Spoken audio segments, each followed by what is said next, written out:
What's up, guys? James here with Fun Fact of the Day. Hope you guys are having a fantastic day, learning lots, and of course, getting stuff done. Today, we are here to talk about something that I didn't even know was popular, and that is palindromes. Apparently, it is National Palindrome Week, which, according to the Google trending search results, is a huge deal. So, I figured I'd talk about it. Now, the question is, first of all, what is a palindrome?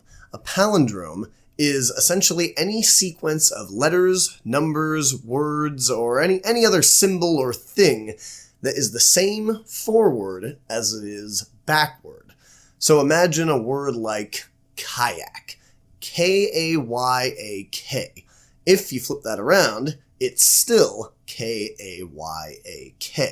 And that is a palindrome. There are also sentences like this, such as a man, a plan, a canal, Panama, which isn't really a sentence, it's a stretch, but it is an extremely commonly referred to palindrome, and I'll put it right here.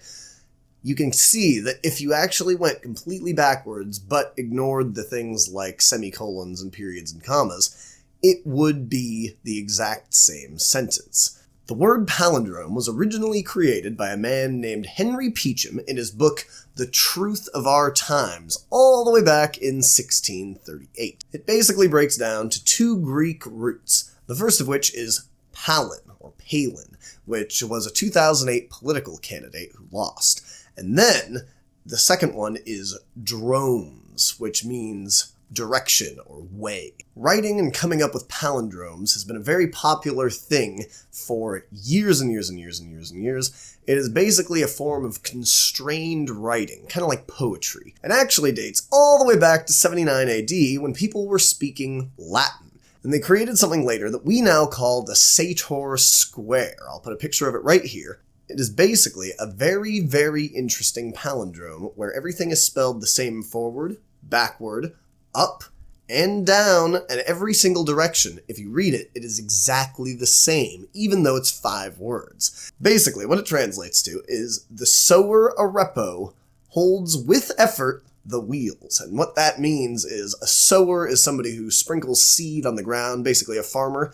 Arepo is an Egyptian name, and holds with effort the wheels is thought to be talking about pushing a plow that has wheels. Now, these palindromes aren't just limited to words. There are actually symphonies and music and all sorts of things that people have created to be exactly the same forward as they are backward. So, for example, there's a symphony writer named James Hayden who did his Symphony 47 in G, to where every single note for the first half was one thing, and then the second half was the exact opposite. So it was basically the same thing backwards, starting at the halfway point, which makes it a palindrome technically. Now, this isn't just limited to music or text. It actually occurs naturally in nature all the time. For example, in strands of DNA, where there are millions and millions and millions of A, T, C, and Gs, you can get a lot of A, T, C, G,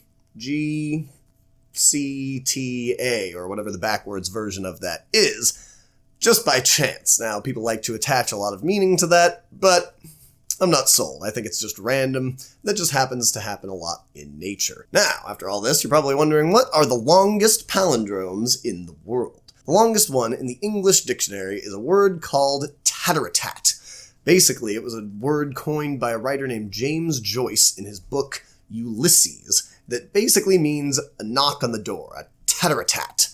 That one is 12 letters long, and I'll put it right here so that you can see what it looks like. Now, the longest one ever, according to the Guinness Book of World Records, is a Finnish language word that is pronounced and I'll put it right here because I'm sure the pronunciation is a lot different in Finnish. This one is 19 letters and is quite long, and as you can tell, I didn't know how to pronounce it. But now, you're probably wondering, what is the longest palindrome sentence ever created? Well, that award goes to a man named Peter Novig, the director of research over at Google currently. He used a computer program to create the longest palindrome ever. This sentence, it wasn't really a sentence, it's just a giant string of words that when read backwards are exactly the same as forward, including the letters. and it is 74,633 words long.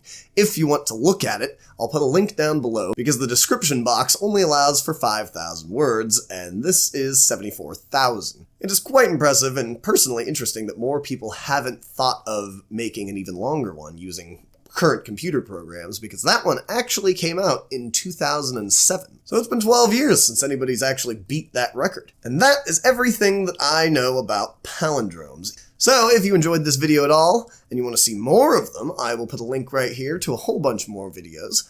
Like and subscribe, it really helps out the channel, and I put up new videos every day, so, I'm sure you'd want to see them.